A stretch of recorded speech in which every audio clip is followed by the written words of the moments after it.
The world is hyper competitive. If you're going to be a man who's going to sit and say, I'm just sad, you are always going to lose in competition to men like me. No. And there has to be losers for there to be winners. I am tired of sympathy. Sympathy doesn't work for anybody. I'm not going to sit here and be sympathetic for people who say they're too sad to try hard and be their best. Guess what? Perhaps I was sad every time I did exactly what I was supposed to do and trained anyway. Perhaps I was afraid when I fought anyway. Perhaps I was tired when I worked anyway. This is how you get ahead in life. I don't have a fucking ounce of sympathy for these people who sit here and say, well, I feel this way, so I can't. Then don't do it. Stay down there. The winners are at the top, and the winners at the top don't give a shit about how they feel. We wake up and we perform regardless of how we feel day after day. So if I'm going to ignore my own feelings, I'm certainly not going to take into consideration anybody else's. Yeah. Why am I going to ignore how I feel and make sure I'm constantly performing regardless, flawlessly, and then sit and go, oh, but he doesn't feel good, so he's allowed to fuck up. No, you are not. You're not allowed to fuck up to your ancestors or to God or to yourself. You have to perform. This is what being a man is about. The baseline of masculinity is doing things you don't feel like doing. I can't comment on being a woman because I'm not one. But the baseline of masculinity as a whole is the thing that makes a good man a man is that he does what he doesn't want to do. He doesn't want to work and he works anyway. He doesn't want to go to war and he fights anyway. He doesn't want to get up, he gets up anyway. That's the whole point of it. We didn't want to die in the Titanic. Guess what happened? We died in the Titanic. You can't sit there as a man and say you don't feel like it. You're not allowed to not feel like it. You're supposed to do it anyway, regardless. Yeah. So when a man sits there and says, oh, but you don't understand, I'm struggling with motivation. If you are struggling with the motivation to be a winner, then stay a fucking loser. No problem. Stay a loser. Don't care. Because in my circle, there's no losers around me. Your energy is disgusting. I find it revolting. I don't like weakness around me, even near me. A lot of people say, oh, you know, I have confidence issues. And I say, if I was you, I would have confidence issues. Of course. I completely understand why you have confidence issues. You're a dork. But we have to be realistic here. We have to be absolutely not only realistic because the world is brutal and it's harsh. If you're not proud of yourself, you probably don't deserve to be proud of yourself, so you're not going to feel happy. And you just talked about confidence. Confidence comes from competence. The reason I'm confident is because I'm good at everything. Right. I'm good at everything I do. The things I'm not good at, I'm not confident in, of course, and I know what they are. I don't do them very often. I've now created my reality to the point where I don't do anything I'm not good at. You just hire. I either hire or I just don't want to do it. Like I don't play darts. Yeah. I'm not good at darts, right?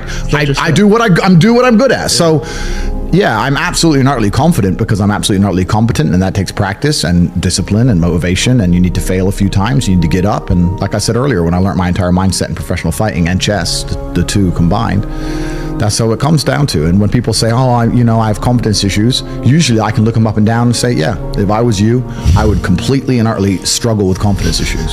Because the world is competitive, and there's men like me on the planet and friends like mine on the planet, and you're competing against us for money, for girls, for status, for resource, and you're going to be destroyed and decimated the entire time. So of course you have confidence issues when you can be annihilated in real time by the competitor. Yeah. Why wouldn't you have confidence issues? You'd be psychopathic not to. Yeah. The thing that I don't truly understand, if I'm unhappy with something and I'm uncomfortable with something, I fix it. Yeah. That's endless motivation, which I don't truly believe in as a concept, but that's endless fuel for the fire. Right. If I was unhappy with something about myself, regardless of what it was, I would be able to take all of that discomfort and turn it into endless energy to get the problem fixed. Yeah, exactly. But these people seem to... It's okay to be unhappy. Yeah, well, these people seem to sit and say, I'm really unhappy with X, but then stay doing X. So I don't believe they're truly actually unhappy. What you'll notice if you live life long enough is that somebody will sit and say to you, I'm unhappy being a loser. You say, why are you a loser? I just sit at home and play video games 7 days a week.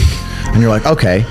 And maybe 3 days of the week they're unhappy doing that. Yeah. And that's the time they email you, and that's the time they want to make a change.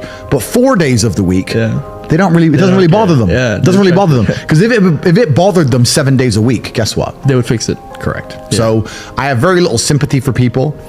And that's not because I'm not a nice person, but it's because I've been so hard on myself, and I've been through so many things that were difficult, and I've been through so much pain and trauma myself, some of it self-inflicted, some of it given to me by God to make me a better person. But I've been so difficult on myself. It's very hard for me to look at somebody who's refused to be difficult on themselves and see them as my equal or feel sympathy or pity for them. Why would I feel pity for somebody who took the easy route when I took the hardest possible route? Yeah. I took the hardest possible way to be the man I am, and you were too big of a and now you want me to feel sorry for you? I don't feel sorry for you. Yeah. I don't feel sorry for these people. Couldn't sleep when I was broke. And this is where we're talking about the being uncomfortable and how it can motivate you. When I didn't have enough money to buy whatever I wanted, I couldn't fall asleep at night. because I understood there are people out there that did, and I didn't see them as better than me. And I thought, why are these people who I don't see as my superior living an experience that I can't live? And it bothered me to the point where I could not sleep. So yeah, that was real. When you talk about suffering mentally, I don't really consider that suffering. I have had a very painful life. I still think to a degree I do, but that's self-inflicted. But I can't imagine living any other way. I can't imagine living in this idea, this utopian, every day, just, girls, drink, hedonism. I don't want that. Yeah, it's degenerate. I think the only thing you can do that's not degenerate is usually be fighting a battle or solving a problem. Growth. Yeah, growth. Yeah, so you need to either fight a battle or solve a problem to avoid degeneracy, which means I'm constantly looking for them. If you're sitting there saying, oh, but I tried my best and I still didn't get it, you're lying. You didn't try your best. That is a fucking lie. The universe gives it to everybody who genuinely tries. And I know that to be a fact because this world's competitive. We're all competing against each other. And the majority of people don't try. I am a much larger proponent of larger risks and larger rewards. If you want to learn about self-help, if you want to understand yourself and see what kind of man you really are and learn how to fight through adversity and learn how to get up when life's difficult and learn how to control your mind and learn how to struggle, then you can go to the boxing gym and you can get your ass kicked. You do not need to read any books. You need to get in the gym, walk in there and say, I'm going to fight the best fighter here every single day and not quit until you can eventually beat him. But most people are not man enough for that.